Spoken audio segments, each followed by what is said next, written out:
പാണ്ഡവ സൈന്യം യഥാർത്ഥത്തിൽ ഉണ്ടായിരുന്നതിനേക്കാൾ വളരെ വലുതായി ദുര്യോധനന് തോന്നി.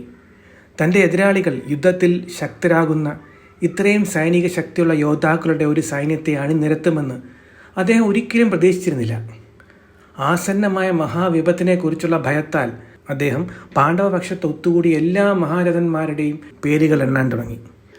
അത്ര ശൂര മഹേശ്വാസ ഭീമാർജുന സമായുധി യുയുധാനോ വിരാടശ്ച ധ്രുപദശ്ച മഹാരഥഃ ദൃഷ്ടകേതുശ്ചേകിതാനഃ കാശിരാജാശ്ച വീര്യവാൻ പുരുജിത് കുന്തിഭോജശ്ച സൈഭശ്ച നരപുംഗവഃ യുധാമന്യുശ്ച വിക്രാന്ത ഉത്തമൗജശ്ച വീര്യവാൻ സൗഭദ്രോ ദ്രൗപദേയശ്ച സർവ ഏവ മഹാരഥഃ.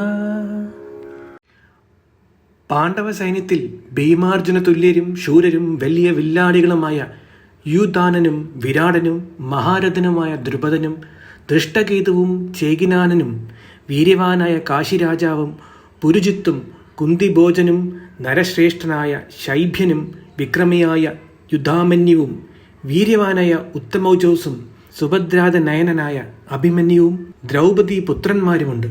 അവർ എല്ലാവരും തന്നെ മഹാരഥന്മാരാണല്ലോ.